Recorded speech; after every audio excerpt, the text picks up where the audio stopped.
समकालीन विश्व राजनीति के चैप्टर 2 सत्ता के समकालीन केंद्र में हम यूरोपीय संघ, आसियान के संगठन, इनके उद्देश्यों और इनकी प्रासंगिकता के बारे में पिछले भाग में पढ़ चुके हैं और साथ ही हम प्रश्नों की भी शुरुआत कर चुके थे। बाकी के प्रश्नों को हम इस भाग में पूरा करेंगे। अगला प्रश्न है, यूरोपीय संघ में वर्तमान में कितने सदस्य देश हैं? 25, 26, 27 या 28? तो यूरोपीय संघ में वर्तमान में 27 देश हैं। ब्रिटेन ने किस वर्ष यूरोपीय संघ की सदस्यता का त्याग किया था? 2016 में, 17 में, 18 में या 2019 में? तो ब्रिटेन ने जनमत संग्रह के द्वारा वर्ष 2016 में यूरोपीय संघ की सदस्यता का त्याग कर दिया था। यूरोपीय संघ को नोबेल शांति पुरस्कार किस वर्ष मिला? विश्व का सबसे बड़े जो पुरस्कार हैं वो नोबेल पुरस्कार माने जाते हैं और नोबेल पुरस्कार जो हैं वो कई क्षेत्रों में दिए जाते हैं। उनमें शांति के क्षेत्र में दिया जाने वाला नोबेल पुरस्कार सबसे विशिष्ट माना जाता है। तो यूरोपीय संघ को एक संगठन के रूप में नोबेल शांति पुरस्कार मिल चुका है। तो ये कौन से वर्ष में मिला? 2010 में, 2011 में, 2012 में या 2013 में? तो इसका सही उत्तर है वर्ष 2012 में। यूरोपीय संघ के झंडे में सितारों की संख्या कितनी है? 10, 12, 14 या 16? तो यूरोपीय संघ के झंडे में सितारों की संख्या है 12। यूरोपीय संघ का कौन सा सदस्य देश सुरक्षा परिषद का स्थायी सदस्य है? ये यूरोपीय संघ के संगठन में हम पढ़ भी चुके हैं। तो रोमानिया, इटली, जर्मनी या फ्रांस? और सही उत्तर है इसका फ्रांस। फ्रांस सुरक्षा परिषद का स्थायी सदस्य भी है और परमाणु शक्ति संपन्न देश भी यूरोपीय संघ के सदस्य देशों में से फ्रांस ही है। दक्षिण पूर्वी एशियाई राष्ट्रों का संगठन कौन सा है? यूरोपीय संघ, दक्षेश, आसियान या नाटो? तो इसका सही उत्तर है आसियान। निम्न में से कौन सा देश आसियान का सदस्य देश नहीं है? मलेशिया, इंडोनेशिया, मालदीव या म्यांमार?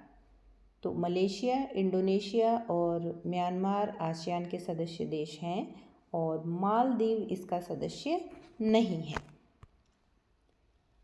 नेक्स्ट प्रश्न, आसियान क्षेत्रीय मंच की स्थापना कब की गई? 1991 में, 1992 में, 1993 में या 1994 में? तो आसियान क्षेत्रीय मंच की स्थापना की गई वर्ष 1994 में।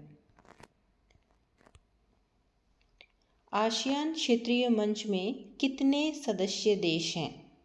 तो आसियान क्षेत्रीय मंच में सदस्य देशों की संख्या है 27।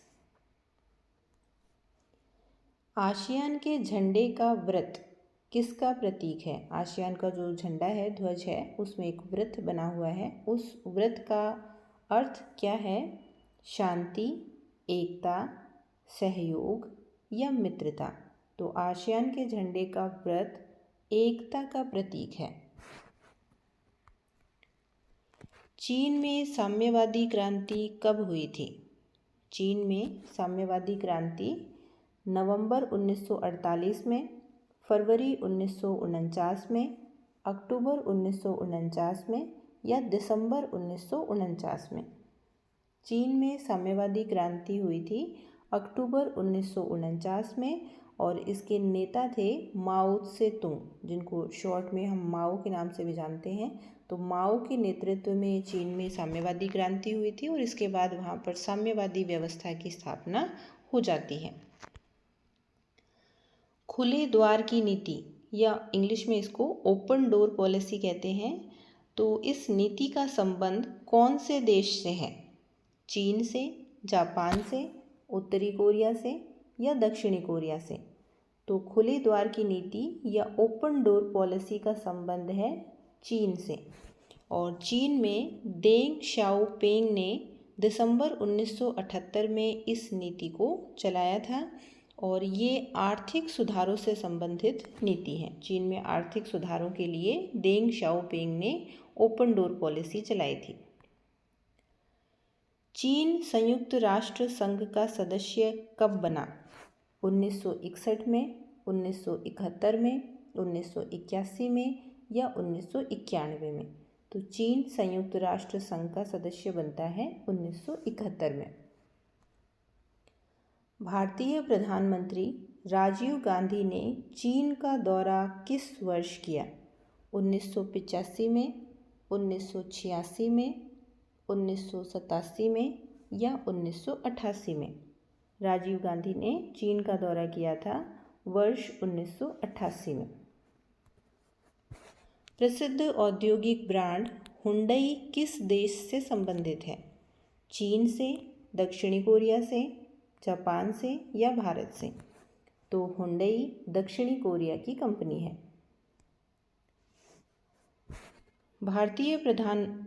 ये प्रश्न हो चुका है।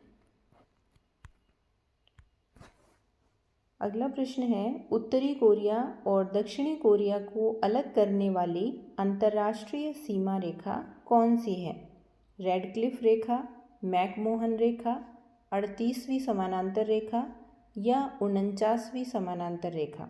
तो उत्तरी कोरिया और दक्षिणी कोरिया को अलग करने वाली जो अंतर्राष्ट्रीय सीमा रेखा है वो है 38वीं समानांतर रेखा। रेडक्लिफ रेखा जो है ये भारत और पाकिस्तान के बीच की सीमा रेखा है और मैकमोहन रेखा भारत और चीन के बीच की सीमा रेखा को कहा जाता है।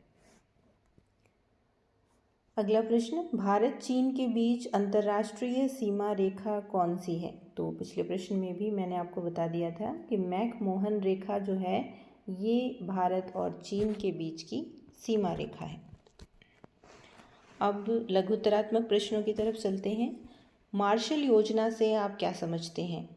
तो वर्ष 1947 में यूरोप की अर्थव्यवस्थाओं के पुनर्निर्माण हेतु अमेरिका द्वारा दी जाने वाली आर्थिक सहायता की योजना को ही मार्शल योजना के नाम से जाना जाता है। द्वितीय विश्व युद्ध के बाद में जो अर्थव्यवस्थाओं का नुकसान हुआ था उनको दोबारा से पुनर्निर्मित करने के लिए, पुनर्जीवित करने के लिए अमेरिका की तरफ से आर्थिक सहायता के लिए ये योजना दी गई थी। मार्शल नाम के एक अर्थशास्त्री थे अमेरिका के, तो उनके द्वारा ये प्रस्ताव तैयार किया गया था, इसलिए उनके नाम पर इस योजना का नाम मार्शल योजना रख दिया जाता है। दूसरा प्रश्न है, आसियान का पूरा नाम बताइए। तो आसियान का पूरा नाम हिंदी में दक्षिण पूर्वी एशियाई राष्ट्र संघ और इंग्लिश में association of south east Asian Nations. यूरोपीय संघ क्या है? अगर छोटे प्रश्न में आपसे पूछ लिया जाए कि यूरोपीय संघ को डिफाइन कीजिए, परिभाषित कीजिए, क्या तात्पर्य है इससे, तो आप बताएंगे कि यूरोपीय देशों के आर्थिक, सैन्य और राजनीतिक सहयोग हेतु 1992 में मैस्ट्रिच संधि के द्वारा स्थापित एक क्षेत्रीय संगठन है यूरोपीय संघ। आसियान शैली क्या है? आसियान देशों की अनौपचारिक और सहयोगात्मक मेल मिलाप की नीति आसियान शैली कही जाती है। आसियान क्षेत्रीय मंच की स्थापना का उद्देश्य बताइए। आसियान क्षेत्रीय मंच की स्थापना 1994 में हुई थी और आसियान देशों की सुरक्षा और विदेश नीतियों में तालमेल के उद्देश्य से आसियान क्षेत्रीय मंच की स्थापना की गई थी। यूरोपीय संघ की स्थापना के उद्देश्यों को स्पष्ट कीजिए। तो हम पहले भी देख चुके हैं, यूरोपीय संघ की स्थापना का उद्देश्य था एक समान विदेश नीति और समान सुरक्षा नीति को अपनाना, आंतरिक विन्यास संबंधी मामलों पर सहयोग करना और एक समान मुद्रा का चलन। ये आंतरिक न्याय है, इसको आप न्याय पढ़ें, ये न्याय है, आंतरिक न्याय संबंधी मामलों पर सहयोग करना। अब एक बड़ा प्रश्न जो दीर्घ लघुत्तरात्मक प्रश्न है, जिसमें 2-3 प्रश्न तो मैं आपको पहले करवा चुकी हूँ, जैसे कि यूरोपीय संघ जो है उसकी प्रासंगिकता या उसके महत्व को बताइए। फिर एक बड़ा प्रश्न हम कर चुके हैं कि भारत आसियान संबंधों की विवेचना और आसियान के उद्देश्य। एक इसमें दीर्घ लघुत्तरात्मक प्रश्नों में प्रश्न ये भी बनता है कि भारत चीन संबंधों में तनाव के कारण बताइए। तो भारत चीन संबंधों में तनाव के ये कारण आप बता सकते हैं उत्तर में, जिसमें पहला है तिब्बत समस्या। चीन द्वारा तिब्बत पर कब्जा करने हेतु सेना का प्रयोग किया गया था और उसके बाद में तिब्बत में जो धर्मगुरु थे तिब्बत के दलाई लामा, वो भारत में शरण ले लेते हैं और भारत में शरण लेने से भारत और चीन के संबंधों में तनाव आ जाता है। दूसरा कारण हम बता सकते हैं सीमा विवाद, चूँकि भारत और चीन एक सीमा साझा करते हैं, तो 1962 के युद्ध का कारण दोनों के बीच सीमाओं को लेकर ही विवाद था और चीन ने 1954 में प्रकाशित अपने मानचित्र में कुछ ऐसे भाग प्रदर्शित किए थे जो कि वास्तव में थे तो भारतीय भूभाग में, लेकिन उसने अपने मानचित्र में उन्हें दर्शा दिया था। तो इससे भारत जो है वो चीन के साथ अपना विरोध दर्ज कराता है और भारत और चीन के बीच विवाद बढ़ जाते हैं और इसकी परिणति बाद में होती है 1962 के भारत चीन युद्ध के रूप में। तीसरा कारण हम दे सकते हैं कि चीन की पाकिस्तान के साथ नज़दीकियाँ। चीन द्वारा पाकिस्तान को समय समय पर सैन्य सहायता और नाभिकीय सहायता दी जाती है और साथ ही चीन पाकिस्तान आर्थिक गलियारे का भी निर्माण किया जा रहा है। तो ये भारत के लिए एक चिंता का विषय है। इसको लेकर के भारत चीन के बीच के जो संबंध हैं वो तनावपूर्ण रहते हैं। तो ये हमने पूरा जो पाठ है उसको कवर कर लिया है। सारे ही 3 प्रकार के जो प्रश्न आने हैं वो भी मैंने आपको करवा दिए हैं इसमें से, और छोटे प्रश्न भी, वस्तुनिष्ठ प्रश्न भी जो इम्पोर्टेंट बनते हैं, जो लघुत्तरात्मक प्रश्न बनते हैं इम्पोर्टेंट, वो सारे इस चैप्टर में आपको करवा दिए गए हैं। आई होप कि आपको ये वीडियो पसंद आया होगा और चैप्टर क्लियर हुआ होगा। अगर वीडियो आपको पसंद आया है तो आप इस वीडियो को लाइक करें और भी कोई चीज़ अगर क्लियर नहीं हुई है, इस चैप्टर से रिलेटेड कोई टॉपिक अगर आपको क्लियर नहीं हुआ है, कोई टॉपिक रह गया है, तो वो कमेंट में बताएं, वो नेक्स्ट वीडियो में मैं क्लियर कर दूँगी। और चैनल को सब्सक्राइब करें। Thank you.